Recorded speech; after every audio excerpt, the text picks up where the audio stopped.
Welcome back to our week 5 of our gaslighting series.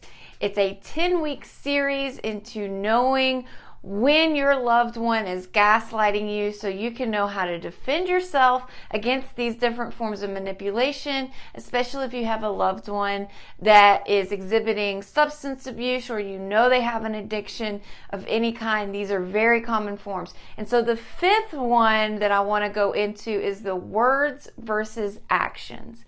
Now I get it. You're sitting there going, but Jen, I haven't believed anything they said to me in so long. And you're right, you probably haven't really believed anything that they have said to you, but we still fall victim into wanting to believe a lot of times what they say. And the reason is there's a couple different reasons. One is they will get very sincere when they're telling you that they're going to get better, when they're telling you all the things that you want to hear. Maybe they get really passionate. Maybe a crisis happened and they actually really want to change what they're doing. So this is some of the reasons why we end up believing what they're saying is because what they're saying, they actually believe it themselves. And so we hear and we listen to their words and go, God, I really hope that this is the thing that's going to set them on the right path and they really are going to do all these changes. Mostly because I think that for even me, it's like, I just don't want to deal with this stuff anymore. I don't have time to deal with this stuff anymore. And so we need them to get better. And we're willing to continue to listen to the words, especially when they are so sincere in the things that they're saying. And they're like, gosh, how could you possibly not change your life after this thing has just happened, right?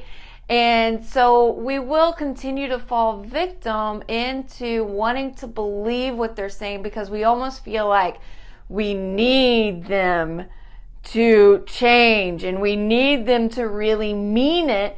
So we can kind of create a false sense of hope by the words that they're saying. So in order to really see and kind of let our guards down a little bit, we really want to see the actions that are that are showing up in their life. So they can say all the words they want, but until they start really changing, and I mean really changing, it takes massive action to not just fall back into the same patterns. Maybe they're even like whatever they just said to you, maybe they even show up differently for like a month, 2 months.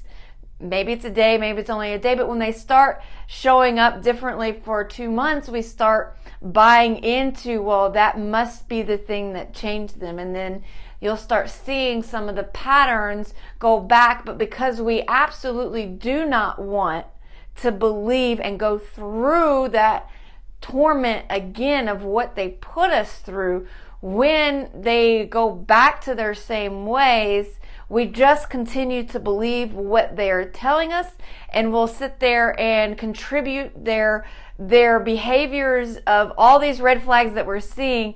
We'll start, just believing them because it's like, no. I can't go back to that. So I'm just going to contribute your behaviors as to something else. Maybe you're just going through a lot. Maybe whatever excuse that we come up with our mind, that's kind of where we start going when we see a pattern starting to shift backwards. And it's mostly just because I can't deal with this anymore. And I get it. And yet it can keep us getting too involved, or it can keep our boundaries. Sometimes we cross our own boundaries when they start falling back into their old ways, and we don't really maintain a certain level of diligence because we're exhausted, we're tired, and of course I say we because I got to deal with this all the time.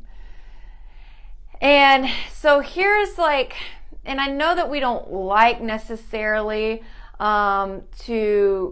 to have to experience this all the time and feel like we have to do certain things, and we shouldn't be having to deal with this kind of thing. So oftentimes we don't end up getting help for ourselves or an understanding of how to protect ourselves, how to empower ourselves, how to continue to live our lives, and we just kind of keep going hoping that everything will get better. And what I want to say to that is like, if you're in this cycle of constantly believing their words and not really seeing any of their actions or anything like that, if you're in that cycle where they seem to get better for a little while and then they dip off and they seem to get better, and you're just tired of feeling burnout, exhausted, like you just can't focus on them, if you feel like you're losing yourself, if you feel like you're losing your life, if you're sitting there around waiting for them to get better so you can continue on with your life that you'd always wanted for yourself, I'm here to tell you that that cycle may not get broken by them, but it can get broken by you. No matter what they do, and this is where we have to learn that no matter what's going on in their lives, we have to continue living our own lives. We have to continue being the self that we want to be. We have to continue looking forward in achieving our goals and still being able to be there to support them and not allow them so close to us that we do feel exhausted, we do feel burnout. And I get it. You're afraid, you're scared, you don't want to lose them, and you'll do anything to protect them. You'll do anything to save them because you love them. And I totally get it, but that does not mean that you have to put your entire life on hold. But it can mean that you may have to get help for yourself in order to learn how to live in that world where you can stay out of it, but support them and do the best that you can as a person that loves this person, but not continue to go down that cycle. And it requires a lot of work and pattern breaking, not only on your part, but on their part, and someone to teach you how to do that. Anyway, that's the word versus action. And I say that because there's a lot of action that needs to happen, not only on their end, but a lot of massive action to make changes happen on your end as well.